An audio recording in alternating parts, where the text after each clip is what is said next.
And we're in 5, 4, 3. Up. Good, Terry, but guys, you're naughty. Hello and welcome to Raised by Video. This is Dan. I'm joined, as always, by my brothers, Drew. Howdy there, folks. Matt. It's Matt. God damn it. And Stu. Either one is fine. If you are new to the show, the way we do it is this. We each take turns leading the discussion of a movie twice a week. We all do it in different ways. Today it's my turn, and I have selected Carry On, a 2024 film about TSA agent Taron Egerton, who is blackmailed. That's not right. Blackmailed isn't right, is it? That's like the IMDb description, but I don't think that's... Nah, he's white, bro. Like blackmail is when you do something wrong and someone knows it. Yeah. I think he's coerced. I think he's threatened. Coerced. Yes. Coerced. I always wanted to meet a TSA agent named Taron. You know? Taron Egerton. Egerton. Yeah, I know. Joel's younger brother. He's tearing it up in this movie. Oh! Looks like the airline food was tearing him up from the inside. You know what I'm saying? Oh, it'll kill you. Anyway, he's being coerced into doing airport terrorism, chemical warfare crimes by Jason Bateman. Whoa. Jason Bateman, this is actually a sequel to Ozark. Just keeps going. And Marty has gone way down the crime path. He's really committed to that life of crime. He still has to pay back all that money, I think. Or something. I don't remember. I was wondering about the wedding ring on his finger. I was like, damn, this guy's married. Oh, he's married to Laura Linney. Laura fucking Linney. Laura fucking Linney. Goddamn national treasure. I'll mention the names of the creatives in this show as they come up, and I'm not going to list them all here. That's what IMDb is for. That's what IMDb is for. I'll just say for now that it was written by TJ Fixman and directed by, I'm really going to fuck this up, Jaume Collet-Serra. Jean-Claude Van Damme directed this movie? He did. Wow. He was like, Holy you know what? I need a sequel to Kickboxer 5. Let's do this. So the writer, what's the writer's name of this movie? TJ Fixman. Fixman. Fixed all of his attention on the art of characterizing people, I think. I got some things he could fix. Sounds like a pseudonym for an AI. Pseudonym. All that said, this show is a satire. It's for comedy purposes only. Hold on, I got a burp. It's not meant to disparage any of the hardworking members of the filmmaking community. So cool if you get to make movies for a living. I love all movies, even if they suck balls. We're keeping it pretty loose today, just especially if they suck balls. Especially if they suck my balls. Those are the best to watch and discuss. Wow, this movie feels really good. It's really taking care of my balls quite well. This is quite exciting. This movie knows the tornado. Not every movie does that. Some of them never really get close to the balls. They just, but it's that extra bit of attention that really makes it worthwhile. Man, those Hollywood perverts really know what they're doing. I feel like this would be better if I shaved my balls and then watched this movie again. Oh, yeah. Everything's better when you shave your balls. Much more stimulating. Absolutely. More stimulating. It's a polite thing to do for the movie that's sucking the balls. Way more pleasant for the movie than sucking your balls. Well, let's see. I'll keep it pretty loose, just sort of walking us through the major beats of the movie as we comment it, and then we'll give our reviews. And there will be spoilers from the get-go. So, if you want to, just keep listening, Yeah.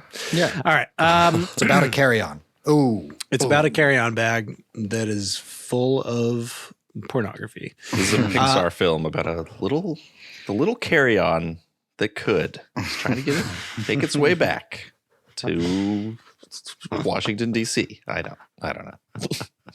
So it can kill a senator. This was Pixar? Yes. They're going pretty edgy these days. They're really reaching these days after whatever it is they did last. Whatever piece of shit Emotions they did Part last. 2 or whatever. Emotions. right. We open this movie with a pretty economical scene where Bateman goes to retrieve something called Novichok from a Russian guy in a greenhouse, who he then poisons by touch, Day of the Jackal style, and then sets him on fire. What'd you guys think of that scene? Were you hooked? I was thinking. No, I'm just kidding. It's okay. Go ahead, Drew. I was thinking, what a freaking monster! He burns the money. I know. Fucking monster. Is that where the poison was? I think so. Money? I mean, you got to burn it. Was it real money? Why would you use real money to do that? I don't understand it. If you're just gonna like burn it anyway, I don't get it. Should have taken a note from Luigi Mangione's book. Just filled it with Monopoly money. Monopoly money. Yeah. That innocent man, that poor innocent man. Let him go. He didn't do it. Egerton Kopech. He plays a guy named Kopech. He's about to be a father. We're now. Wait, hold on. I want to talk a little bit more about this. Okay. Yes. Okay. So first of all, you can't see Bateman's face during this, which I don't know why they did that. Loved it. I did like that. But you know it's bad. I mean, I guess if you haven't seen the marketing, you're like, okay, well, you don't know it's Bateman. But there's also the part where like the guy's buddy comes running out and he's just like shouting, Yuri, Yuri, and then Bateman shoots him, and I'm like, what the fuck kind of criminal enterprise is this? Like, what, these guys just don't know like how to be criminals, I guess. Like, maybe he just, he didn't know that Yuri had been poisoned. Like they're doing Jackal a deal style for like a biological weapon. Like, here, you guys talk. You do the exchange. I'm gonna go take a shit real quick, and when I get back, I hope everything's fine. Okay. He laid his gun on the table. Criminals have emotions too. He sees his father figure who's raised him from birth, and he's on the ground. He's like, "Oh God, I know I should draw my piece and start laying down the law, but Yuri, no." He's he didn't dying. want to fire because of the plants. My little babushka. All he wanted to do was grow little trees and flowers. Why you gotta kill them? Why is Italian? Why did he poison Yuri and shoot the other guy in the head? What the fuck was that about? That's not very criminally enterprising of the Bateman character either. Element of surprise. He set his gun down. Yeah, he set his gun down to let them lower their guard. Plus, it introduces the chemical warfare. You got to have the poisoning in the first scene so that you know what happens later. Yes. With the poisoning. Yeah.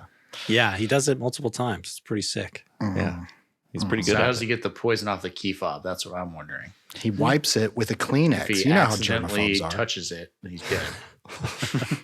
He picks the key fob up with a pin, and then we don't see how he opens up that car. You're right. He wipes the key fob off with a handkerchief. With a Kleenex. But wait, was the poison on the money or the key fob? I don't know. Fucking the money. It was on the money. But, it was on the money, but he just, so but the guy touched the key fob after he touched the money. Okay. So there's got to be some transference, Mm-hmm. Transference, starring Jason Bateman.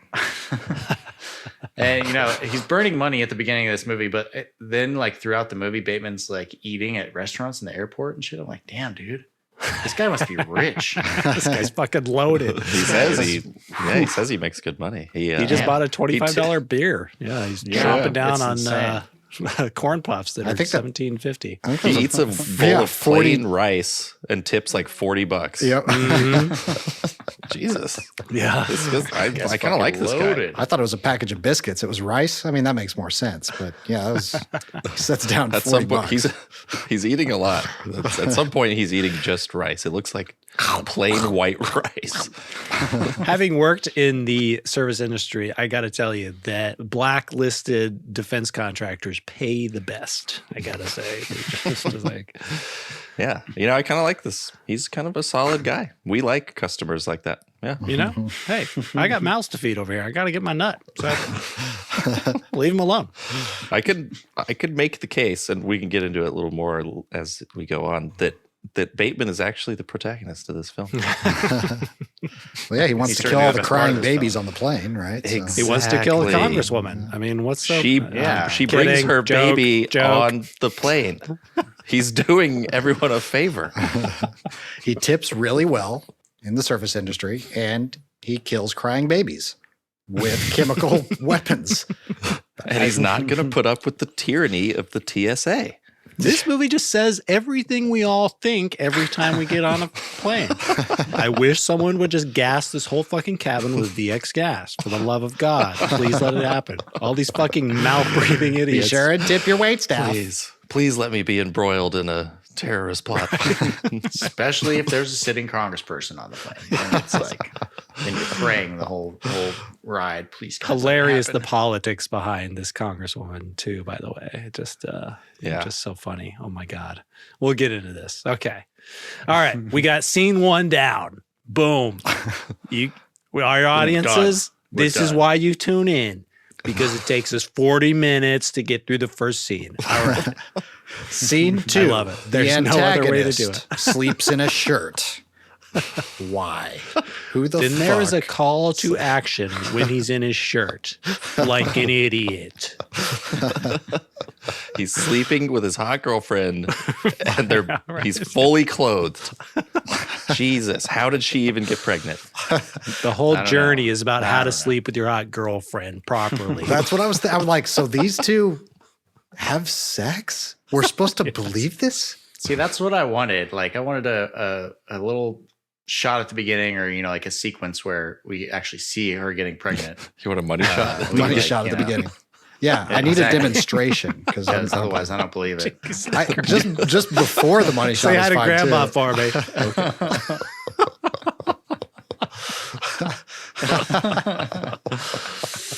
Oh my God. Yeah. So it's Christmas Eve. Apparently we see like a shot of a positive pregnancy test and then cut to Joel Edgerton laying there in his bed with his girlfriend. And Joel. it starts to feel a little movie-y. Yes, I said Joel on purpose. Mhm. What do you think of the chemistry between these two actors? What do you guys think? I'll say it again. So these two have sex. I know. Yeah. I never bought it the whole movie. I'm like, these two actors don't really like each other or something. I don't know. Something, yeah, like the I love whole you. vibe I love you. between Okay. them is like she is constantly like has this look like, wow, what am I doing with this guy?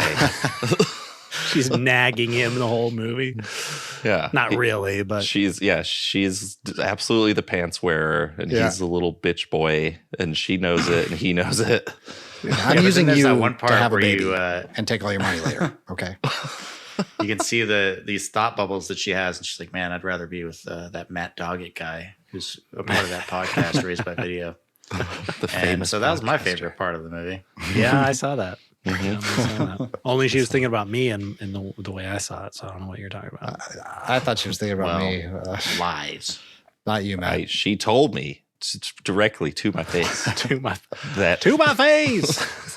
that she wanted to have my baby. She wanted my baby bump. All right. So what happens next? They go to the airport. They clearly both work somewhere. She works for an airline, some like generic airline name. He works for TSA. He has a uniform on. There's cheesy moments in a pre-meeting where Lionel Williams, like an actual police officer played by Curtis Cook, he's looking for counterfeit boarding passes. You just get the feeling they're setting this up. You meet some of his colleagues. It's ha ha ha, ooh, yay, ha. It's just kind of cheesy. Whereas if you actually work for the TSA, you're clocking in, you're fucking miserable. It sucks. Life sucks. You don't want to be there. I would imagine. I don't know. I mean, No, I'm maybe sure that job is fucking awful. Terrible. That's got to be terrible. maybe because the TSA office is 4 fucking miles away from the airport, judging by how long it takes Kopech to get there in the first place. Maybe I everybody's know, just that's all high true. on endorphins when they get there. Like, hey, you just have a nice jog? Yeah, hey, man, how about you? I feel really good It's right so now. true. Every time I see him running, this actor, what's his face? Tarak the Destroyer? Kopech is the character's name. Klopek? Taron. Like the Taron. Burbs? Taron Egerton. Yes. Taron Egerton. I always did anybody else think of any other character from any other movie as he was running? I always just thought that he runs really fucking weird. But Okay, yes, he has a duck-footed run. Yeah, I but was like, we this guy established was a that track star? he was a track star. Yes, they established that he was a track star. But like his haircut and his jaw and his look, I always think of Robert fucking Patrick every time I see him. Every time I see him around, he's like, this is fucking T-1000. Oh shit. Never. So he's like, Oh, I didn't get saw that. Huh. oh, that's so funny. I just thought of it. It's just where my brain went. So he's like Nice. running to work and it's like, it's like, I'm going to be late. Holy shit. Got to get to work. Have you seen this boy? No? Oh, okay, all right. Well, go. I gotta get. Have you seen this boy? Have you seen this nondescript white man with a baseball cap? Have you seen this boy? Nice. Guys, you're nodding. Guys, you're nodding. Oh, he says nodding. Oh shit, I thought he said naughty. You're naughty. You're naughty. You're naughty. You guys are naughty. You're very naughty. You're naughty. So who else thought that they were putting it on a little thick with his like inner conflict, like the whole police thing? Oh God, like, one of my notes here. Yeah. Sorry, go ahead. yeah, they're just like they mentioned it. I don't know how many times in the first 10 minutes or whatever. It's like hey bro, you're treading water. You're like, yeah, you're not here. You're like blah blah blah, and it's like, okay, we fucking get it by like the third time. Like I think it's this like is too much. The second scene when his girlfriend, when we learn that she asked him out, because again, he's a bitch boy. She's like, you always wanted to be a cop. What the hell happened to you? What happened? Why do I have sex with you? And then like literally all of his friends, every character calls him out on it. Yeah. And he's just like, oh, I don't know. I'm sad. Leave me alone. I got a hot girlfriend. Isn't that enough? But we also, in that scene where they're on the bus, we also find out that he's like kind of a stalker. Like he followed her to I Los know. Angeles. What? I know. So, It's you so know, funny, guy. the things that, Yeah. it's like, How is she attracted to that? What the fuck? I mean, it's an important lesson to learn that, stalking pays off, guys. So just, restraining Keep at it. orders doesn't matter. Go after what you want, okay? she moves into a different state, follow her. Go Follow to her, that man. state. They love Keep- persistence. They love it Yeah. when you just don't leave them alone. Keep showing up outside their window at night. It's fun. It'll work out. She gets a job at the airport. You get a job at the airport. She starts dating some guy that you don't like. You kill that guy. You start his dating place. that guy that. Oh, wait, I did that wrong. She gets a dog. You kill a squirrel and nail it to her front door. That's love, man. That's pure love. They like that. It's better than flowers. It's better than flowers. It's better than a diamond ring. Everyone likes the taste of squirrel meat. Okay, everyone. She It's wants to have a surprisingly baby. delicious. You sneak on a plane and kidnap a baby and a screaming baby and take it to her and say, "See, this is what it's gonna be like." Is that what you want? We should just get a dog, for Christ's sake. Look at this ugly thing. There was a scene where she was like, he says he wants a dog, and she's like, not sure. But then they actually get a dog, and she calls him later to ask how the dog is doing. And he's like, Is he okay? Wolfie's fine, honey. Wolfie's just fine. What are you? Oh shit! He is the T-1000. he's an advanced prototype. Holy shit. There's no fate but what we make for ourselves. I'm sorry. I was just thinking about that the whole movie. I'm like, term T-1000. He's the T-1000. This whole fucking movie. He looks exactly like the T-1000. That's hilarious. Bateman is the Terminator. Yes. And Taron is the Model T-1000. 101. Yes, exactly. All right, let's see. Where are we? Okay, because of this meddlesome girlfriend of his, Egerton talks to his boss, who's played by Dean Norris, Dean Morris is always great to watch act. Yes. Who puts him into, quote, the machine. Yep, he plays Hank. The machine is the baggage check x-ray. And basically what happens over the course of, not scene by scene, but basically a team of 3 people led by Bateman, who's just called the Traveler in the credits for this movie, pivot to make him their mark instead of the guy who was supposed to be on the machine. And they threaten the life of his pregnant girlfriend, Nora, unless he does as asked which is to let a guy in a red hat through with his carry-on. They don't tell us he keeps asking what's in the bag. He's like, it doesn't matter what's in the bag. Just let him through. What's in the And bag? Fucking bag. What's in the bag? No. The traveler has the upper hand now. Don't come near. Don't come anywhere near. I don't know why I'm like a fucking 1950s guy. Hey, don't come near, say. Breaking. There's some blonde lady's head in this bag over here. Morgan Freeman. Some sort of wise guy, huh? And they talk to him through a tiny earpiece hidden in his ear. Yeah. Bateman and his crew of bad boys with bad boy tattoos. That's They right. got the sleeve, the neck tattoo. Like, oh, yeah, these are bad guys. Ooh, these are operators. Yeah. These are real operators. 911 operator, you there? Come kill me some people and get a bag on a plane. Why don't you? Ground control to Major Bateman. The guy who plays the hacker and the guy who hangs out in the Ready Teddy. Yeah, Theo the guy Rossi. in the van. The guy in the Yeah. van. Yes, thank you. Much easier way of saying it. Thank you, Stuart.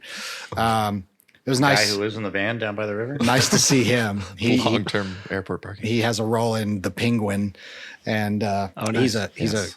creepy fuck in that show, and creepy fuck in this movie too. It's always nice He to watch does him. do but a psychopath really Yeah. well. Yeah. Yeah. It's a little over the top, but it's still like It is. that I think he sick does a good fucking. job. Yeah, like I hate that much. Like I just want to slap this guy so hard repeatedly with Dude. the hand of Winnie the Pooh when I see that I don't- mustache of his. I don't Slap know why. his face off. I Right. thought that in the Penguin and in this, I'm like, why this guy's face is just so punchable? Yeah, it is. I don't understand it. This is why he's cast. He found his niche.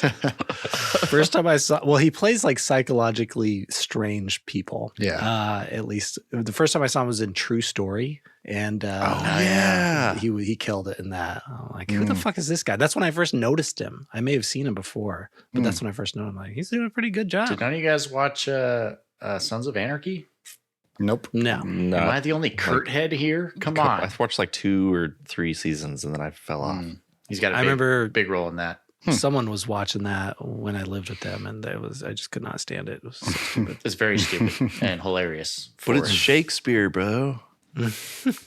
Shakespeare. It's like, I don't know. It's insane, but entertaining in a very like stupid guy way. I think Chapo talks about this sometimes, but yeah, it's a very like stupid guy show. Like It's, the worst it's fun. criminals ever who keep fucking. Yeah. That's pretty funny.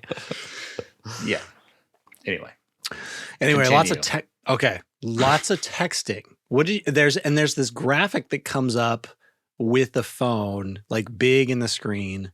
What do you guys think about that graphic? That little assist. with the Tommy tone? like that. Likey. I like it. I don't want to be like leaning forward to my seat, like, what the fuck does Yeah. it say on the phone? You know? Yeah, Yeah, it same. was nice half a screen. You can see it real clear. Like, Yes. yeah, like It was kind And of it funny. obfuscates your view sometimes, so you can't see what's going on, which is what texting does. And they actually Yeah. play that into the movie when that cop lady, yeah. Danielle Deadwyler, almost runs into a cruiser. Yeah, while it's like texting. filling the whole windshield with this Yes. the computer screen. Mhm. That's, Well I love how done. she's texting as she drives up to the crime Yes. scene. It's like waiting 10 seconds to send a text. Yes. And then she admits, That's a she's good like, little character This is how I kill moment, I people. think. Yeah, it was really This is good. how I kill Probably my people. favorite part of the movie. Like, oh, this is, except for all the running. That was my favorite part as well. For running. There is so much running in that movie. It's just one moment after another.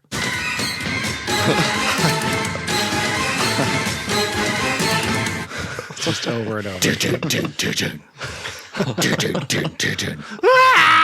No matter what you do, James this Cameron's there with the microphone. TSA guy. No, faster. Yes. Robert Patrick can fucking run, huh? That's great. Man, you hit him with a truck, he gets up, he keeps running. You freeze him and blast him into a million pieces. He just reassembles and he gets up and keeps running. It's Shoot him with a crazy. shotgun? Oh, he's dead. Fuck. Oh, yeah. Oopsies. Shit. The insurance will cover that. It's okay. Let's do some reshoots. Yeah, so I like that. I don't like how they keep putting text at like a new text from people he knows and are in his contacts at the top of the phone screen. Mm-hmm. It's not the first time they texted one another. I know that's like a nitpick, but like shit like that, like it takes you out of the movie. It reminds you that you're in a movie, and there's no purpose for that. You could find a way to blur out or direct the eyeballs to the new text. Totally. It's I want to just like, see. why do you do that shit? Show What the us fuck a is wrong little, with you? Show us a little, surely Nora's sending some little nip slips in the bathroom to her boy. Yes, a selfie would be perfect. Yes, totally. That's great. Yeah, I love that idea. A little. Never mind. I want to see some taint. Come on. He's sending her pictures of his taint. A bathroom stall, fluorescent light. Probably looks great. He followed her to another state. He got the job that she wanted. He dated the guy that she was dating. I mean, of course he's sending her pictures of his taint. Yeah, he's like, you ready for lunch? I'm warming it up for you right now. And by the way, he is Get like sushi, maybe some eel. You like octopus? I've got 8 of them here. Oh God. Me and all my TSA buddies. 8 dicks on the dance floor. Too many dicks. Not enough ladies. Too many mans. Too many, not enough others. Yeah. And by the way, I mean, his texting is obviously off the charts great. But he's also like a little puppy on the machine. So he gets put on the machine, which is how he gets the little earpiece and starts getting blackmailed / coerced. And he's God, this guy would like all these characters that come through bitching about the TSA. I would probably be one of them bitching about him because he's always hitting that red button, which always goes, which I don't think actually happens. Do his job for like at all during this movie. No, so He doesn't. Like no one is gets he- to their gate ever. Yeah. How's he not been fired? He's a fucking in the nightmare. first 5 minutes. He's just like, he's sitting there talking to himself very loudly, by the way. I know. 4 feet away from the other guy who I don't know how he doesn't hear him. I know, right? His name, that character's name, by the way, is Dunn. Huh. And I was like, is that a nod to Airplane 2?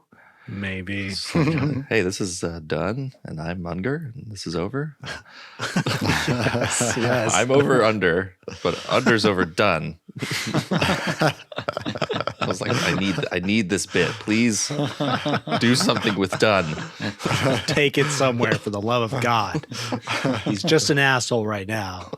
Just an underdone asshole. Now he has one of the best lines in the movie later. He's like, "You're up to something, and I'm going to find out what it is." Yeah. Get the fuck out of here. God damn it. Yes. Oh my God. The function is just to put pressure on Ethan Hawke or Joel Edgerton or whatever his name is. Ethan Yeah, Hunt. but you don't have to like spell it out. Like, Jesus Christ, there's different ways you I can do know. that. Good Oh my Lord. God. Come on, writers. find out what it is. Yeah. So, well, as the movie progresses, I thought there was a good use of long lenses to get good close-ups of these characters. It feels very appropriate, very high tension. Kopech trying to be clever the whole time, but Bateman and a psychopath watcher are constantly watching every move through the airport security camera. So it's just, I'm not going to go through every scene, but it's just like, he tries to text on his phone. He tries to text on his wristwatch, and Bateman the whole time is like, lock him away, put it, we see you, you idiot, stop doing this, you're too clever for your own good. Lock him away. Yeah, Bateman, he does a fantastic job in this, I think. I love Jason Bateman's performance. Oh my As God. always, He's just the so shit. He's so interesting to listen to and watch. He Yeah. makes this movie so much better than it Yes. otherwise could have been. Yeah, his I like like charm. Taron and his- Egerton too, but yeah, Michael Bateman. I mean Patrick. I mean Joseph. Whatever his fucking Patrick name is. Bateman's great. Batman, Bruce Wayne, whatever. Bruce He's Wayne just does a trying to bang-up return job. some videotapes, for Christ's sake. That's what's in the bag. Videotapes that he has to return. Just fucking leave it alone. Just okay? let him through. Get the Come sheets on. out of get the stains out of his sheets for the Christ's sake, please. The reason they open up with him is because he is the most important part of this movie, like opening it with a criminal. And I like the parasitic criminal thing, doing crimes through some sort of proxy everyman. Does that remind you of any other movie? Collateral. Yep. I was just thinking of Collateral, this whole fucking movie. Yeah. This movie owes a lot to Collateral. Yes. Even a cop, a relentless cop on the trail. Totally. Yes, absolutely. Yeah, no one wants to listen to. And Bateman is just like picking apart the hero's life choices the whole time. Super judgy. Yep. And a sociopath. You know, he's like, I didn't kill that. When he has to poison a cop who Egerton like slips a note to with a Clorox pen that was obviously very, very established as being in his possession. Oh, that will definitely come into play later. Writes a note on a boarding pass to the cop. The cop sees it, and so he has to be poisoned. And the sociopathic nature of this Bateman character, the passenger, is like, I didn't kill him, you killed him. You know, and so it's just ripped from Collateral. I don't even know, like intentionally, but you know, it's like Tom Cruise saying, "I didn't kill him. The bullets in the fall killed him." Right. I didn't think of Collateral once this whole movie. That's a great call there. Great call. Oh, nice. That's crazy. Yep. Yeah. I also didn't That's think why of we get together T1000. and put our mind grapes together. Yep, exactly. Is your mind grape touching my mind grape right now? Make mind wine. But yeah, Collateral does it. They lean a little more heavily into the philosophy and the existential questions. Right. And you know, the Cruise character is almost genuinely on Jamie Foxx's side. Like, hey, Yeah. you can do better than this. Right. Even though he knows he's going to kill him at the end of the night. Right. But this doesn't quite do that. He has nothing to lose by being honest with him. Right. And that makes it so interesting. Yeah. He's such an honest person. Like, to him. And that was the thing that struck me about this was like, I guess you could make the same argument here, but I was like, what does it serve the traveler's purpose to be like a bully the way he is to Ethan? He's like, he's constantly putting him down. He's like, I mean, maybe it does in the sense that he's just trying to demoralize him and say, look, I'm in control. You're never going to win. Give up. Succumb to my will. I don't know. Does that fit? Yeah. That parasitic character that we've seen before. I do think he strategically bolsters up this character when he needs it, and then it actually gives him an assist with his plan at one point when he doses some guy who, I'm not going to get into the details, but he helps him. He works because when he needs to work together with them, he helps him, and then when he needs to degrade his state of mind, I think he does sort of dig into him a little. But yeah, I don't think the setup is nearly as interesting as Collateral. Even though we were spending a lot of time in their heads, they're not as intimately connected. They're not in a cab together driving around LA. Right. So yeah, that's an interesting question. What do you guys think about Taron Egerton's performance? What do you think of that? I like watching Taron Egerton in the like 3 other movies that I've seen him in. But in this one, I thought he did a really good job. Terminator 2. Yeah. Thought he did a really good job of looking like he just ate airline food. Yes, he's like at one point constantly needs to shit. Yeah, exactly. He's like, is he stressed out or is he? Like, my butt is clenched so hard right now. You have no idea. Buddy, you just chowed down the chicken, didn't you? Oh man, I'm sorry. If chicken or pasta, it doesn't matter what you choose. You're gonna you're gonna look like that. Look like your friend, a good friend of yours just got killed by a sociopath. That's what airline food tastes like. Your eyes are going to be all jerky. That's what I look like when I've just eaten the airplane food and the fasten seatbelt light is on, but I need to get up, but I'm scared to embarrass myself and look like an asshole or get in trouble. So I just sit there until it's too late, and then everybody knows. It's too late. Shit your pants. You shit your pants. The whole cabin fills up. Shit the bad chair. Well, you should have turned off the fastest seatbelt light. What can I say? Had an emergency. Okay. Look, I didn't shit my pants. The captain made me shit my pants for not turning off the seatbelt sign. Okay. I blame leadership. Let's come on. Who's in charge of this really? Who's got the gas for this fucking plane anyway? Come on. You know, I liked his performance too. At parts, some of it I didn't. Some of it I really did. I'm like, I would probably be fucking paralyzed by tension at this point. And he does it. Well. It's not really emotionally convincing, but I liked that he went there. I'm not sure. Not an easy one to pull off. So yeah, I think he did a good job with it. So I watched it twice, and the second time, probably because I was like actually looking for shit to bitch about on this podcast. I thought it was, like the first time I didn't really think anything. I thought he did a good job. Second time, I'm like, you could do little things differently, but really that's just nitpicking.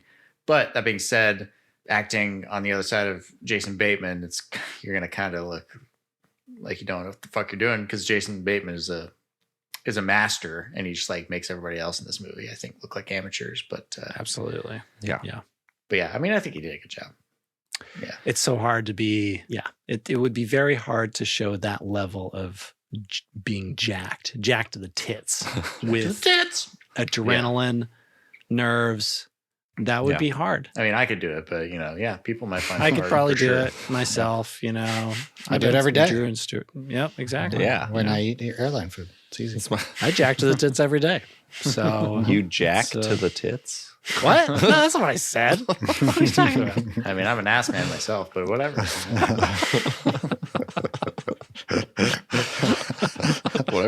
whatever works. Both, if possible, both. In the same image. Nice. All right. So, okay, let's move on from Joel Edgerton's performance in Butts. All right. An empty restroom. Twice. Not once, but twice. Motherfucker puts a "don't come in here" sign in front of a tiny, tiny airport restroom, and it's empty apparently twice. And he meets with the travel. Happens. Would never happen. Never. Is it like the employee restrooms? Do they even have those? No, it's right there. Not on Christmas Eve. They talk face to face in this twice. Yeah. I know, it's crazy. People would just people would be in there and they would never find it empty for 5 seconds, and then also people would be walking in constantly. So it's just really like, to people who live in reality, it really stretches the imagination. And sorry, Drew. Later, he fucking fires a handgun in the bathroom, and nobody comes running. Yes. What kind of bullets Insane. does that gun shoot anyway? Yeah. It's plastic bullets? bullets. Plastic. Yeah. How did he get that through? How did he get that through TSA? That's what I'm saying. Like and then later he gets like a parachute, which has to have like a fucking oxygen mask in there, you would think. And like, okay, so they got that through easily. No, that was my big question from this movie. How do you get a parachute? How do you get a parachute through TSA? Like, doesn't that raise some flags immediately? Yeah, you would think so. Like, you can't bring are you a professional? No. It is kind of interesting. The young lady with the dyed hair who also got The porno young lady. The porno young lady. The goth young lady. The goth terrorist young lady. Goth porno terrorist. She's going into porn sooner or later. So. Oh no, anti porn. Okay.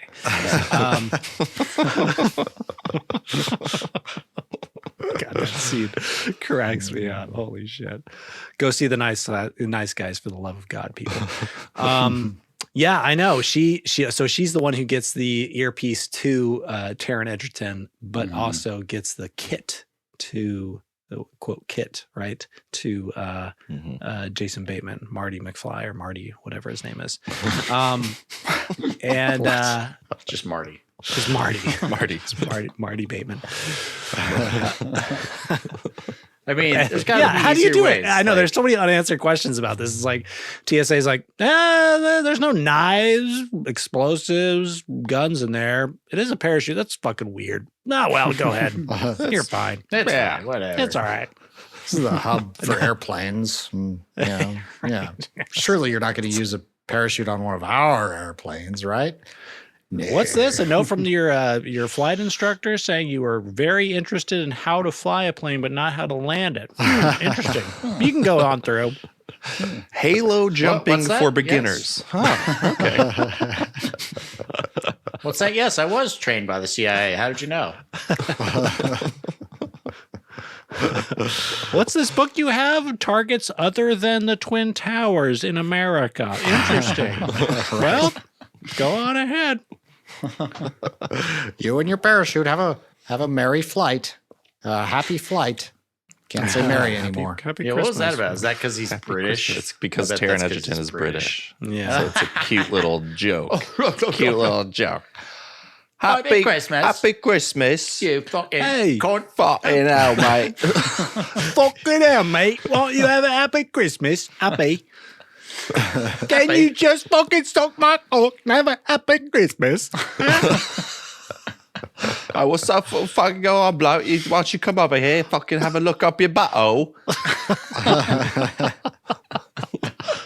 You got something up your butthole, huh? Not the bottle discussion again. No. Please, no more Stuck in bottles. this butthole again.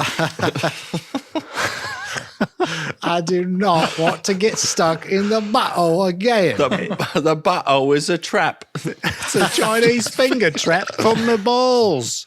Stuck in the bottle again. The more I tug, the tighter it gets.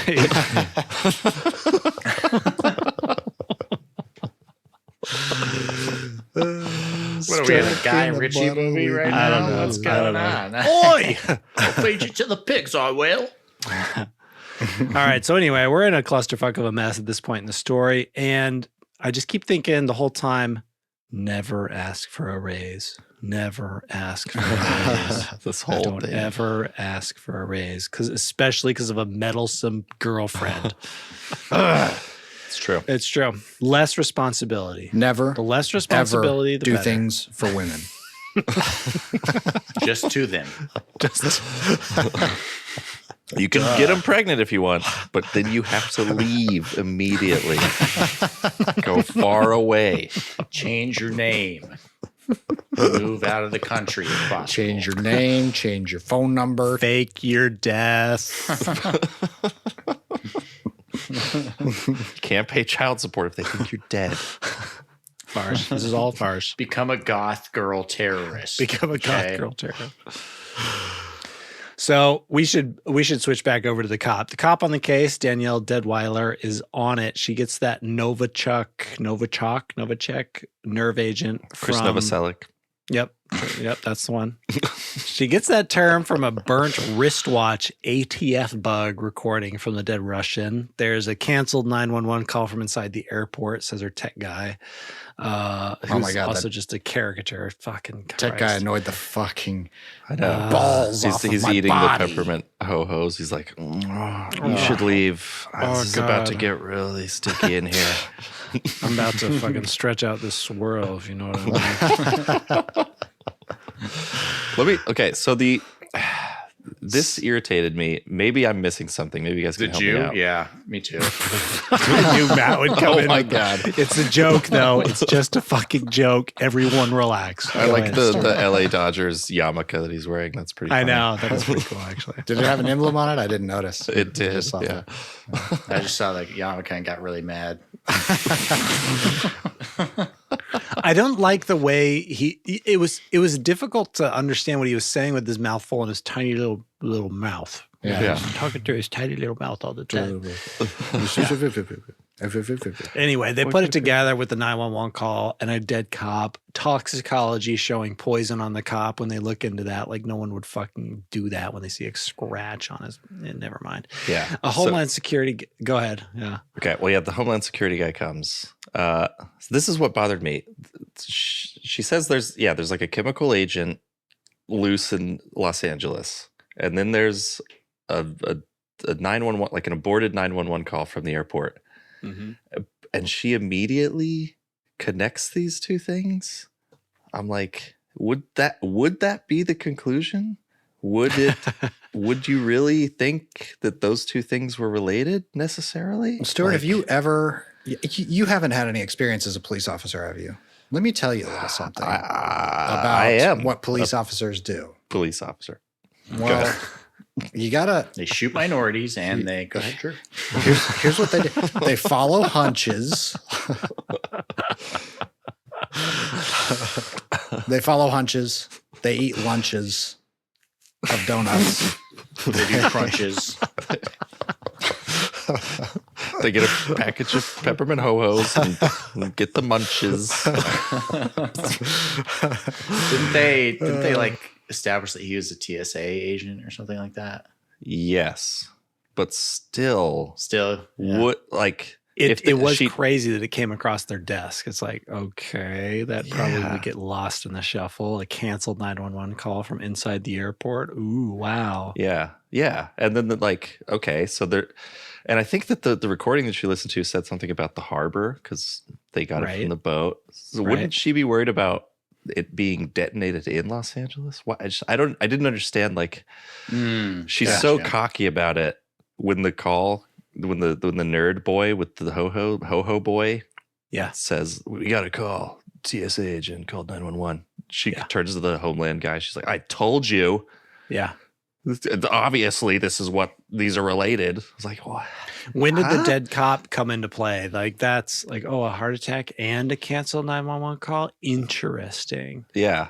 Yeah, it was kind of a stretch regardless. It was just not done in a way that was convincing. Yeah. So I think that, what you're supposed to think about here is the thing that we were never supposed to forget, which is 9/11. So it seems like you've forgotten about 9/11, but the writers of this film have not. So they're like, yeah, 9/11. That's why the airport, See? 911. You're right. Oh. Am I even American anymore? Probably not, man. Wow. Should be What the deported. Fuck. Am I not being American right now? I'd go to Canada, but Chill. We're all being American right now. everybody's being American. Everybody's. It's okay, man. It's okay, man. So yeah, the Homeland guy keeps trying to pry her off the trail, but then keeps insisting to go along when she persists. It's like, all right, obviously this guy's a fucking enemy. Oh, yeah. They have a vehicle crash on the way to the airport after she sniffs him out. Okay, can we talk about that real quick? Oh, sure, yeah. I don't know about you guys, but I thought that was an awful looking crash. It looked like a video game. People like to do these uncut things. I'm tired of it. I'm fucking tired of it. Yeah. Show us a crazy fucking use cuts. It's cinema. For God's sakes, use a cut for once in your fucking life. Yeah, it looks like shit because you're asking CG, you're asking your VFX partners to do so much. There is so much to do in that shot, and they only have so much time, and it takes you out of the movie. Yeah. The physics just do not make sense. No, the physics didn't make sense at all. How could they? Yes, right. No, it was terrible. And the preamble to that scene, this line absolutely killed me. Let me play it for you here. Play a little clip of this. Play it. Everything okay? Yeah. The world trying to make you feel like shit because you go a whole 5 minutes without checking your email to enjoy a conversation. Who are you? Oh, it's John Alcott, okay? Homeland Security. I'm the guy who just backed your play. I offered to drive. Agent John Alcott is on his way to the station right now. Okay. Did that? He offered to drive. What do you want? Hey, That man. was perfect. I'm the guy who just backed your play. I offered to drive, dog. Why are you coming at me like this? Even the whole her line about the email check, I was like, I know. what? That Where was is this brutal. coming from? What? Yeah, that was kind of confusing. Yeah. Did that have any relevance to anything? Yeah. I don't know. Her character was so weird. You know what this movie's all about? Respecting people doing their jobs. God damn it. Yes. This movie is a TSA Yeah. and airport worker propaganda film. Not to mention a blue pill propaganda as well. Okay. And cops don't call them just because they didn't email you back in 5 minutes. For God's sake. They're trying to enjoy a conversation with a fucking blacklisted, redacted special ops dude. I don't Who has upgrades in his body and he can do kung fu and stuff. That's right. I love that when you see his name on some computer screen, it's Ryan Mercer, and I can just imagine the screenwriter going like, "Okay, so he's a mercenary. What's a good name for a mercenary? Oh my God, that's hilarious. Mercantile Mercury, Ryan Mercer the mercenary. Yes, that's it. He was great at Upgrade. Oh my God, it was. He really awesome. was. Yeah, he was. Yeah, that guy should get more work. And Stuart, I had Merc as one of my characters is like kind of the same. So give me a break, okay? Give me a fucking break, bro. Yeah, well, Merc, isn't that like a fake name? And Merc is a cool character. Don't defend him. It's like, you're going to get murked by this motherfucker, you know? Yeah. You're going to get murked by Mercer. All right, good call. Good call. But yeah, and then like somehow they're on the freeway, and then when the crash ends up, they're like on some side street. I'm like, how the fuck did that happen? I don't know. I watched it twice and I was like, I still couldn't figure it out. I didn't notice that. Yeah, they ended up on a weird. Yeah, absolutely. And yeah, of course, as we said, the physics was wrong because when they actually crashed, it skids for like a second and then stops.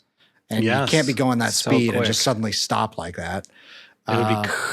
Yeah, you'd be sliding. Yeah, exactly. Yes, exactly. Yes, exactly. Exactly. Thank you. Yes, exactly. And then, they're not on the highway anymore. Like, what the fuck? Was this a 2-lane? No, it was a fucking interstate before. No, it was like a 6-lane interstate or something. With a median look, I'm separating now them. in Beverly Hills. This is nice.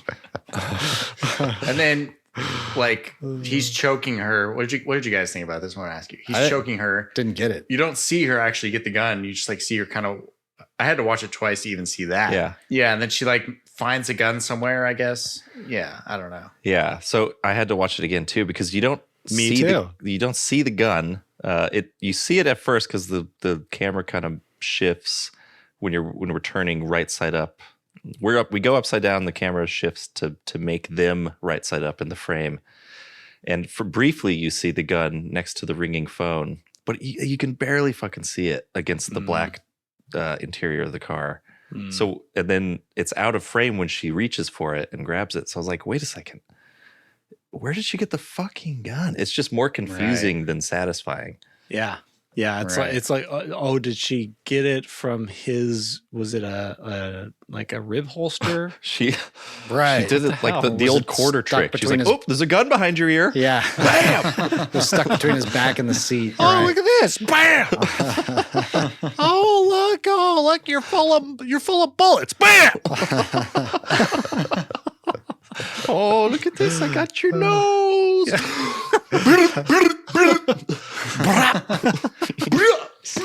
So they have a crash on the way to the airport. She crawls out of the wreckage, goes up to a car, and it's crazy. It's AI Charles fucking Grodin, and his estate signed off on this. And she's like, "I need to commandeer your vehicle," and he's like, "I happen to know for a fact that you don't have the right to commandeer my vehicle." She's like, "What? God damn it!" And then she just pulls him out and throws him, and she gets in the vehicle, and he goes. He didn't go along with her. That's right. That's right. Yeah. He didn't go with her. Yeah. It would have been a better movie if he had gone along with her. For sure. That soundbite was from So I Married an Axe Murderer. That's for the lawyers. Let's move on. All right. Don't you dare, any filmmaker out there, don't you dare get an AI likeness of the one and only Charles Grodin. You motherfuckers. The absolute goat. The Jim of a man. Hysterical deadpan humor, yes. Please, can I commandeer your vehicle? No. You're really not going to let this commandeering thing go, are you? No.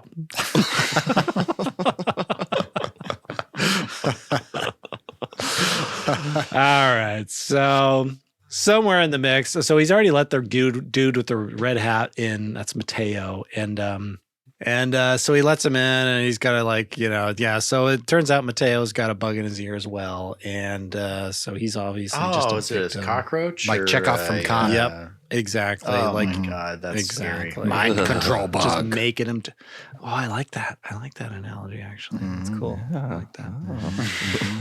Yes. It's interesting. It's creepy. Like that's one of the most effective parts of that movie is just how gross it is. Yeah, we're talking about Star Trek II, Wrath of Khan. Star Everybody. Trek II, Wrath The of Khan. close up of the bug just like wiggling its way into his ear. A couple of times you get to see it. Ugh. Grossed me out when I was a kid in the 1980s. I know. Because we were raised by video.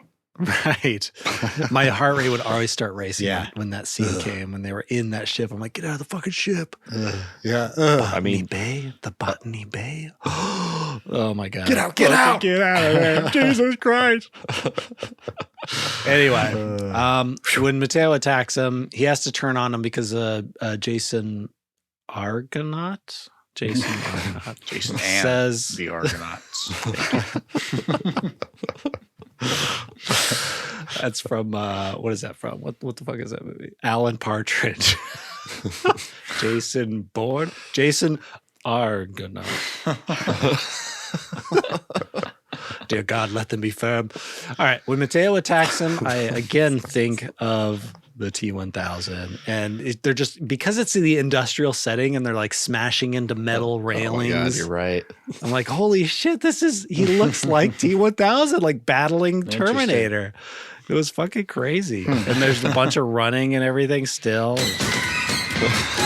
and at one point, Taron, he gets pinned to the fucking the walkway by a big pipe, and he's stuck there, and he has to pull it out of his chest. So yes, it's crazy. Yeah, it's crazy. It's fucking nuts. And then he lowers himself in the lava. Mateo does, and he's like, "Hey, man, I know now why you cry, man."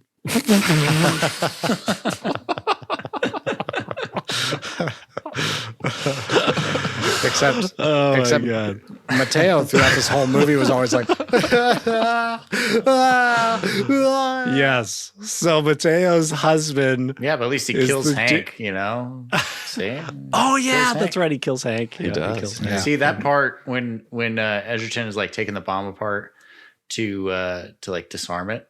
I was just hoping he would like pull out a pearl configuration of green balls. Yes, I know. That too. I kept thinking of that too. Yeah, But instead, it's a configuration of orange cylinders. Yeah, So not cool. Not as cool. Not nearly as green fragile orbs. looking. Yeah. Right? Yes. And then he could say, "What do you say we cut the chit chat? A-hole." Yes, The Rock, classic. The Rock. Oh my God, I kept thinking of VX Gas. I'm like, oh, I hope Me I see too. someone disintegrate. Yeah, I better see those balls. I want to hear those balls Losers jingle. whine about their best. I hear those balls gently tapping each other. Those balls feel so fragile. They sound so fragile. Please let one of those balls end up in some guy's mouth. And then he gets punched, and then the juice comes out. His mouth starts foaming. Jesus. Anyway, Theo Rosso is chasing Nora, the girlfriend, through a parking garage at one point. Okay, this makes no logical sense whatsoever. It's like, what happened to the fucking rifle, first of all? Why does he like go into the airport without like a mask on or anything? We learned later that he has a gun on him, but he doesn't use that at first for some reason. He could just walked in there and shot her, but he doesn't. And then he like stabs the rapper guy, and I was like, yes, fuck yeah, the rapper guy's dead. Stupid But it turns rapper out guy's later dead. he's not Sucks. dead. He lives. What I really like the rapper guy. Come on, guys. He was the best stupid part of this haircut. movie. The haircut is horrible. Yeah. Good guy. Stupid haircut. But hey, this is America. Let him do what he wants, man. Come on. Yeah, No, Jesus. fuck that. He needs to leave this country because I don't like what he's doing. but he's the hottest thing on SoundCloud. Come on down to Brazil. You can do anything you want down here. He's about to run her over, and a car backs into him, and he crashes his van. So it's like, okay, that's kind of I guess it's believable because of the setting, but it's not attached to the story, and so technically it's a little kind of a cop out. But it's attached through the setting, so it's kind of okay. But then she hits him with a bottle of glass over the head in the parking lot. And it's just like the dumbest fucking Bugs Bunny moment, like Lucas Gage and the oil security team and How to Blow Up a Pipeline. He's just like, well, I'm over here, and then I'm going to throw a rock and go over here. And it's all just around a car. Like, you know when someone is on the other side of a car and where they are. It's my dog knows where I am on the other side of a fucking car. And the cut to him is her like smashing him over the head with the bottle, and he's just frozen looking at one spot on the ground 3 feet in front of him. Where he expects her to be. Yes. Yes. Impossible. You went the other way. But even before that, there's 2 instances. One is when the cop is chasing Joel in the baggage handling area, and she raises the gun, and he like runs straight away from her. Okay, so that's the first instance, and she shoots him, and he like gets winged. Yes. The second is when what's her name, his girlfriend, is running away from the van. And she's running in a straight line away from the van when there's like cars she can like jump in between. Cars. To her right are like vehicle prevention columns. Yes, Basically. pylons. Like like pylons, concrete pylons that would stop a vehicle, and she could just like easily turn and be free. Just go to the right or to the left. Either By the way, go any other direction. Either way. There's no It's a vehicle. fucking way he's driving that van through the airport pickup area on Christmas Eve. Have you been to LAX? It takes 30 minutes to go 10 feet. Yes. On a fucking weekday in summertime. Like, no, there's no way. Just give up on Very your screenplay convenient. when it's at an airport at LAX. Just stop. Just throw it away. Just don't. Die Hard do 2, you got to get redone. Okay. I don't know if that was at LAX actually. I think this is Die Hard 2. It's pretty much Underdone. trying to be Die Hard 2. There were several saving graces, like the one where the van, gets hit by a backing out car. And then there was, before that, there was when Mateo was trying to shoot Kopech, but he sees him in the mirror. Like, okay, perfect timing. There's just, it's just the gimmicks like this that are put in there to keep the story moving so that we can get to the end plot, which is boy saves the day, turns around his personality disorder of hating himself, and gets the being girl. a beta bitch. Yeah. Being a beta bitch. I like the alliteration. Tell that to the rapper guy. Being a beta bitch. Ooh, I love in this chase sequence. Sorry, Drew, I did not. No, I'm done. Cut you. Okay, good. Christ. It ends. You and me, Matt. Creepy guy with the mustache is about to blow them away, and then the husband in the van blows him away with his own gun. I was like, damn. This is a good like 30, 40 yards away. This is a really good shot. And through the glasses, right? Or something. There's like a hole in the glasses. Maybe I didn't see that right. I don't know. We know who was the top in that relationship. You know what I mean? Yeah, Mateo's and when he gets then- the news that Mateo's dead, he's just like, oh, that's a bummer. It's And then funny he when keeps on like having a conversation with them. He's like, oh, it's man, like, oh, that Jesus.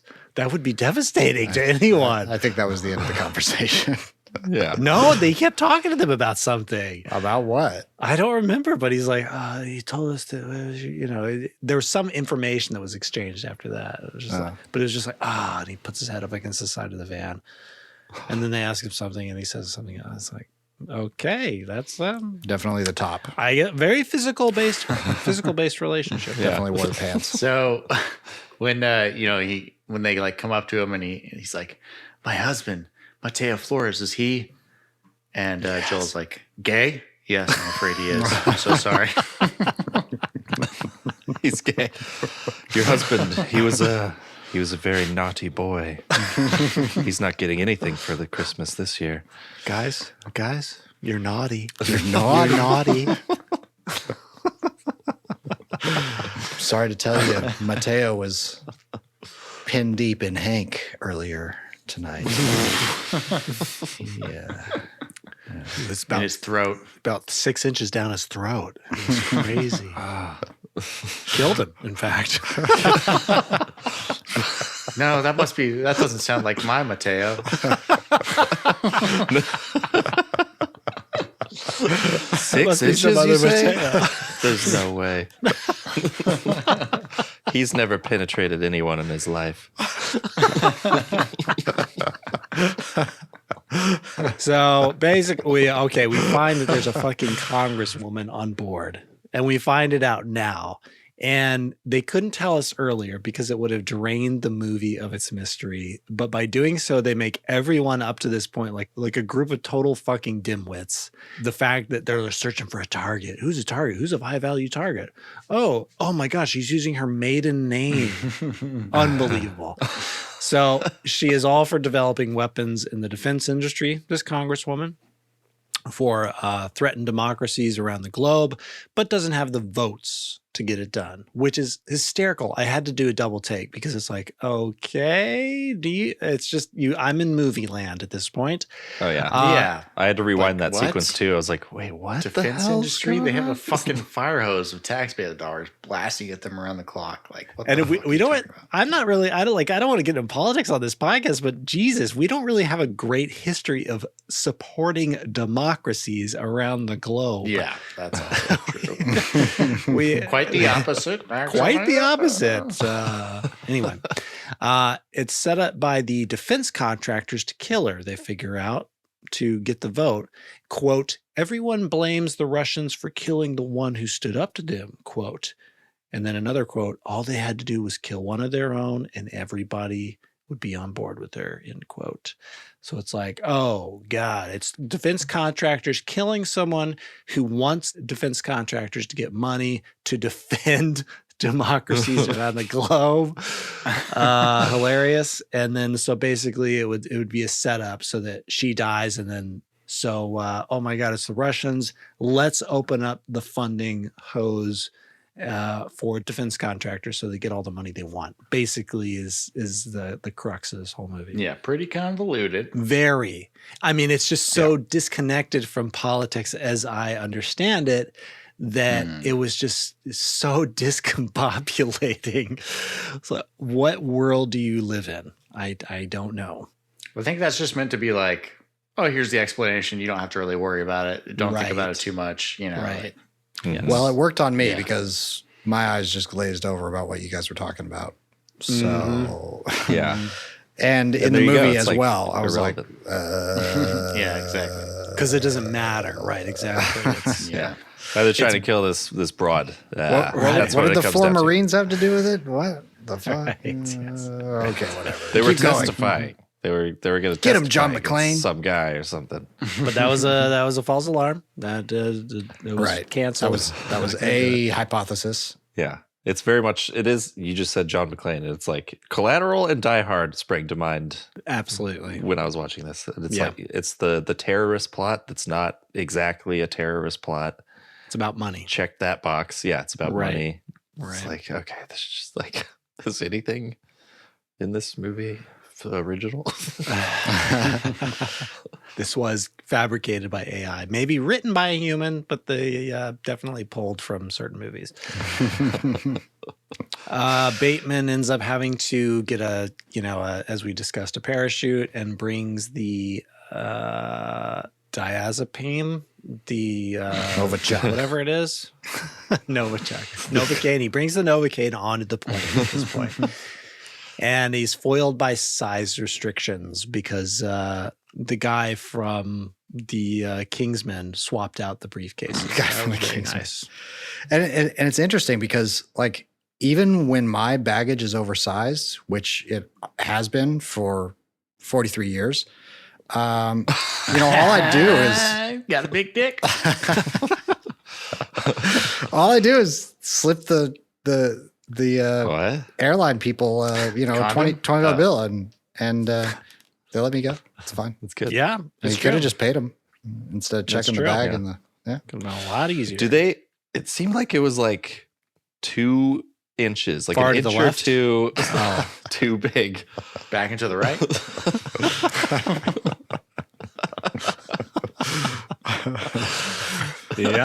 Yep. Little too big. He measured it himself, but still too big. It's like it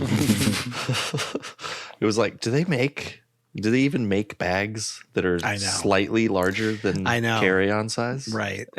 No, they don't. The answer is no. Maybe he got it from Temu. Yeah, that's it. Their sizes are really weird.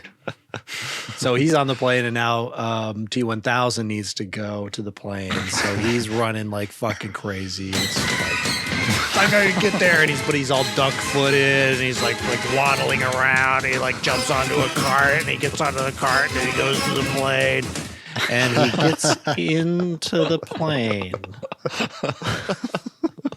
And he gets in his knowledge of TSA procedure is his superpower. Yeah. He climbs up the side of the plane because he has knives and other stabbing objects for hands. Right. Knives, stabbing objects. Right. Exactly. And then his girlfriend tells the cop, you got to let it take off. He'll dismantle it. He's done it before. There's no fucking way a cop would let that thing take off. No way. And then she says, she says the this. death of 250 people. Best line of the movie. Before doing It's the only way. It's the only way. Yep. Yep. He's done it before. It's And then she's like, have you heard, how is Wolfie doing? Is he okay? Wolfie's fine, honey. Wolfie's... Okay. I'm done with that one. So cop is boss lady the whole movie. Go get him, let her through, scratch my back, massage my feet. You kiss that guy. Okay, now you kiss him. Okay, now you guys kiss each other.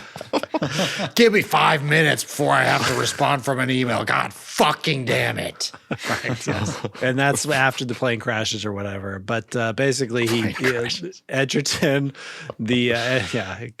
Egerton locks Jason Statham in the freezer. I don't even know are we supposed to know what that thing is? Nobody locks Jason Statham in a freezer. Nobody puts Bateman in a corner. Nobody puts Bateman in a fridge. Nobody puts Bateman in a corner. And he dies from his own gas. He's like, it's happened to me before. Airplane food. So much. Terrible. Airplane food. It's that airplane food. Shouldn't eat that. Shouldn't have had that rice. That cordon bleu, man. It's Shuts down my internal organs too. You know, Those bugles you were crunching on earlier. It's bad. Makes me bleed from my eyes. Shouldn't have pulled the Tyler Durden on the phone with the bar food. I did think of Tyler Durden as he was crunching through potato chips. Like, okay, you're doing great, buddy. Who is this? Proud of you, big guy. Proud of you, big guy. I'm telling you, that's like a $10,000 visit to the airport right there. God damn. It is. It is. Absolutely. I'm still paying off my last trip. I ate it at a restaurant. I'm like, man, I shouldn't use my credit card. You know what I'm saying? Yeah. When they're eating lunch, they have the fucking salads in front of them, and then she leaves. Didn't even touch it. We're gonna figure out money. Like, how you're gonna have a baby and you're eating $25 salads at the fucking airport and eating Do they get $2 employee of it. discounts? Bring your lunch like a normal human being would do. Seriously, babe. I spent $30 on the salad. You can't just fucking leave it. Eat the fucking chicken. It's protein. You got the goat cheese. You wanted the goat cheese. Have you ever seen the pregnancy test? Have you seen this boy? Yeah, it was ridiculous. So expensive. Okay. We're almost done with this fucking movie. There's that moment where he's like being patched up on the ambulance, and she's like, the cop stands over Joel Egerton, and she's like, we could use a man like you on the force. Oh my God. Actually, she doesn't say that, but she says, call me when you get stitched up. It's like, oh, gee. And he looks like at his wife like, what? She wants a threesome? Can you believe it? I'm going to police camp. Oh. Stitched up? What does that mean? It's a threesome. It's followed by a cool 3D title sequence, blah, blah, blah. Every time I see a printed gun, I think of Luigi Mangione. That's all I got for that movie. Wait, was his 3D printed? He 3D printed it. Yep, exactly. Really? That's why he kept having to rack it. It's like, there's parts of steel, I guess, that the bullet has to travel through, but it was 3D printed. It was a 3D printed gun. I did not know that. Huh? I thought you just had a jam. No. One of the reasons that footage he was so calm in it is because he'd clearly practiced and knew that it was going to jam. and he would have to manually cycle it, apparently. Fucking crazy. I just thought he was calm because he was doing God's work, but well, it wasn't actually Luigi Mangione. They have the wrong man, and they should right. let Luigi Mangione go. He's a good guy. Yeah. All that Terminator 2 music is by Brad Fidel, by the way, just so you know. And that's relevant because we're talking about this movie. That's for the lawyers. All right. What do you guys think? Final thoughts? Well, I'm glad they finally went to Tahiti, which was the last scene. They went to Tahiti. He's got his LAPD badge. Got his badge. He did it. He's actually happy. He's wearing a baby. Very fashionable these days. But he's about to bring the fucking baby on the plane, so he's a piece of shit Betrays asshole. the TSA. And hopefully there's another Bateman who comes along and tries to gas the plane. I'm so glad that they had that conversation earlier where they're like, hey, I'm going to tell you something you already knew. You want to go to Tahiti someday, and I promised I'd take you. Thank God for that conversation. Yep. Very relevant. Ridiculous. Not awkward at all. Stuck in my heart. Really, really good. Goodly. Very goodly. Stanley Goodley. The guy who he got fired, got his job back because it turned out it was a terrorist. He wasn't being an asshole. He was fighting terrorism. I know. It's He didn't all waste the confusions are resolved. $50 worth of scotch to set up his coworker. $50 being 2 shots. Yes. And or be complicit in the murder of his boss. That's fine. That's all good. Cool. 2 people are dead. It's fine. Yeah, Whatever. it's all good. You know, one thing I took from this movie is that if Taron Egerton, if he had been manning the machine, I mean, he was obviously the more qualified of the two. I think his friend just got it because of DEI. I think if the white man had been manning the machine from the beginning, this wouldn't have been a problem. The gas would have never gotten through. But That's right. I mean, the DEI guy, he was so vulnerable. He has his family. He 100% would have let the gas through, no problem. So it was good. It was qualified enough to fight terrorism. That's just the way it goes. So yeah, it was good to see the white man taking the black man's job back. That was kind of like a what sort of thing. Like, And by the way, that very last scene when the guy is literally at the very front of the line, right before he walks through the scanner, he goes, "You know what? This TSA thing is such a bitch, man. Why you guys taking forever?" Like literally, he's next and he's bitching. Like people don't actually do that. I don't understand. The TSA guy was so rude to me. I just walked up and I called him a cocksucker and I said I hope he got cancer, and he just treated me like cattle. You know, he didn't even make eye contact. I don't get it. What do I need to do?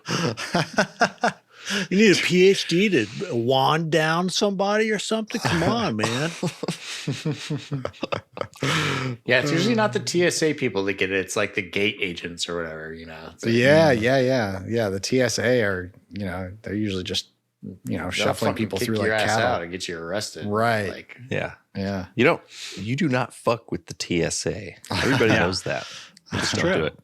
Did you know that the TSA, they have sophisticated equipment? They have Mission Impossible level scanners that can zoom in and give you 3D models and identify strange liquids, and so it's just not worth it. Okay, It's not. Stick with the cocaine up your butt. Just stick with that. There you That's go. fine. well, Coke never hurt anybody. Yeah, no, never, ever, anyone, ever. Except for maybe Scarface, but that's different. There was extenuating circumstances. It wasn't the Coke that killed him. It was Wasn't the the people Coke. with the guns who wanted the Coke. It was the who killed him. shotguns, yes. What's your score? What's your score for this movie, Drew? Oh man, I'm gonna go with I'm gonna go with a 6 out of 10. I enjoyed it. It was fun. Nice. It was fun. Yeah. You know, good ride. And I actually did find myself tensing up a little bit, like when he's looking for the suitcase in the checked baggage area in the plane after the plane took off at the very end of the movie. You know, the whole movie takes place in an airport. If nobody followed that as they were listening to this show, does not take We didn't place say on a that plane. explicitly Yeah. for the dum-dums. But you know, I thought it was a fun movie. You know, it hits all the right points for a movie, for a script to go through the action sequences that you need, and it hits the moments where you're like, what the fuck? How is this going to become a movie? what's the next twist? I did like the Bateman Egerton dialogue going on when they couldn't see each other, when he was kind of first got the best part. Stuck into the role of being the guy who lets the chemical weapon through. And that was definitely the best part. So I'm like, this is kind of cool, a little twisty, a little unknown stuff going on. But as with every Hollywood action flick type of thing, it has its, not all, there are some good ones out there, but it had its flaws, but still it was a fun ride.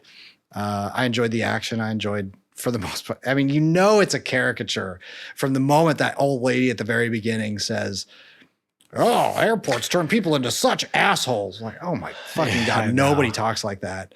And then, and it happens throughout the whole movie, people talking like that. Yes. So, but yeah, it was fun. I'll give it I mean, I watched it twice and I had fun both times. I might go 7, but now let's do 6. Let's do 6. It's a cool little action flick. Right on. That's funny. I'm hosting it and I only watched it once. God damn it. Well, I watched it on Christmas Eve because it's a Christmas movie. It came out for Christmas. Oh, that's right. You did watch it long ago. Yeah. It is a Christmas movie, clearly. Yeah. It was kind of marketed as a Christmas movie a little bit on Netflix. Yeah. Kind of like new Die Hard. It's a very, very Los Angeles Christmas movie. Yeah. Yes. Yeah. All right, Mr. Stewart, what do you got? Oh, Show me what you got. I don't know. I'd probably give it a 5. 5 airport sushis out of 10. Oh, it's like airport sushi in that it looks good, but then none of the ingredients are fresh, and it's all pre-frozen, and then it's better when you're a little drunk, and despite how much you spent on it, you'll still be a little hungry afterward. That's true. No. Nice. It was fun. I had fun watching it. It's a little bit homogenous as far as movies goes. It's a Netflix movie. Looks pretty standard. I mean, it looks great, but it's like there's not a whole lot of idiosyncrasy, not a whole lot of authorship going on. Style over substance, as Paul Hollywood would say. So, that's right. Yeah. Said that all the time. Yep. But yeah, it's pretty fun. I think it would be a lot worse if Jason Bateman weren't in it. Oh, for sure. Yes. Yeah. He was my favorite part. I just like Absolutely. over and over. I'm like, oh my God, I fucking love this guy. Just the way he delivers lines. Mm-hmm. Yes. The way I'll play this little one. This little exchange between. Okay. You got 10 minutes before everybody in this airport dies. Shut it down. Payload's gonna spread through all the ducts and all the terminals in this airport with 100% lethality. No, I said shut it down! I can't from here, buddy, okay? Even if I wanted to. And I do want to since I'm in this building. I'm gonna have to put my hands on it. Okay. Come on, you're not gonna shoot me, Ethan. I gotta cut it off. But I just love the way he talks to him. He's like, to him like his little boy. Okay, like, buddy. Well, I can't from here, buddy. Right. You stupid idiot. The timing, the way he's stupid. All right, son, you fucking moron. Okay, little buddy. You're a little bitch, and I'm in control, all right? So, okay, slugger. So I'm going to go now, and you're going to go disarm that bomb. Slugger. Okay, champ? Got it, Tiger? He's just so fun to watch. His And timing, I've listened to his voice work. His voice is great. Fantastic. Yeah, one of my notes on here is like, oh, I could listen to this guy read a fucking shopping list. Yeah, totally. Yes. Celery. Okay, buddy. All right. We're going to get some sweet potatoes. All right. No, that's not good. Pineapples. I think I got to work on it. Dan loves the pineapples. Hey, pineapples, how you doing? Long time no see. That okay he does. I bet it's ad-libbed a lot of the time. It does a lot of the heavy lifting for his emotional baseline. Okay. Yes. Yeah. Oh man, Okay. I just watched Game Night not too long because we were talking about it for the Love it. Yes. the Jesse Plemons references, Jesse Plemons. Judas and the Black Messiah, God. Holy shit, that movie is so much better than I remember it being. It's awesome. It's fun. Super fun. Bateman's just incredible. Yeah. Jesus Christ. I'll watch anything with Jason Bateman in it. Wow. All right, Matt. What about you? I'm going to go with a 7 for this one. Sick. Watched it twice. The first time I thought it was really well paced. Pulled me right in. Definitely like some cheesy moments that, and that whole crash scene, even that the first viewing, I was like, oh my God, what the fuck is this? Don't do this. Yeah. But yeah, I thought it was pretty good. I thought everybody did a good job. So 7 bags of popcorn out of 10. And, a little bit of au jus sauce on there. Maybe a little poached egg on the top. Your bill's racking up here. Wow. It's getting pretty expensive. Just be sure and tip your server. Okay. Oh, I worked in the service industry. Okay. I will tip. I know. Thank you very much. Right on. I think I'll probably give it 6. I'll probably give it 6 out of 10. Even though it hooked me, I was totally along for the ride. There was just so much shit going on. We're like, this is just a popcorn movie. I just want so much more. I know that popcorn movies have their place.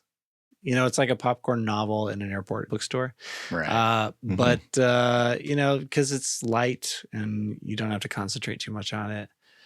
But that's my bias. I do want to be challenged and concentrate on my films a little more. So yeah, I'll say 6. I think I'm with Drew on that. I liked it. I think people did a good job. I think the writing was both the strong point and the weak point. I don't know how that happens, but fascinating premise. It'd be a much harder movie to make if it was more realistic. So I get what it's trying to do, and I think it did it well, but it's just not really the movie for me. So 6. That's it. Anything else, you guys? What do you got? I don't want to read. I don't have any reviews or anything like that. But we can cover any other strands you want to tie up. Our reviews are the only ones that matter. Well, that's why you come to us twice a week, folks. Twice a week if you're a patron. Once a week if you're a fucking loser. Hey, watch your language here. No, you can only call TSA agents who have failed to chase their dreams. They're fucking losers. Yes. Followed his dad copped into a life of abysmal poverty. So, yeah. I love that when he says, Bateman's like, and what does he do now? He drives an Uber. And Egerton's like, Uber. Yeah. Like it's the lowest form of occupation there could possibly be. You don't get any insurance, no benefits. You're a contractor. It's and yet people make day-to-day moves. Less than money. Yeah. That's right. Yeah. At the same time, like I was also kind of confused about Kopech's holdup. Like, I don't know. We've all been depressed. We've all had our hangups. We all don't become, uber successful. I've never been that depressed with a fucking hot girlfriend. Okay. Right. Like, yeah. What is this fucking holdup? Yeah. Makes you forget about all your other problems. What is going on? Someone had a thought. I just want to say people don't fly United because United breaks chemical weapon. United broke my Russian nerve gas bomb. Nice. They do that. That's a song. That's a country song about VX gas being broken in the cargo hold. That's true. That's VX gas that's very precious to Stanley Goodspeed, and they fucked it up for him. So. You can see them out there. They're just out on the tarmac, tossing the chemical weapons back and forth. Tossing those fragile green balls around, rolling them around, putting them in their mouths. All right, folks. That's all we got. I don't know if this is a paid episode or a free episode. Doesn't fucking matter. Join our Patreon and help us continue. That's all I got. You guys say bye to all the passengers. Goodbye. Thanks for listening. Bye. Thank you. Airline lost my luggage 'cause 2 dudes were fighting on the luggage sorter. The TSA guy is wasted on scotch. Someone got shot in the parking garage. A rapper got stabbed in broad daylight. A baby's crying in economy. Gonna be a long flight. Someone tried to smuggle on some nerve gas. Paid $30 for sushi that tasted like ass. But that's just Christmas at LAX. Yeah, that's shouts Christmas at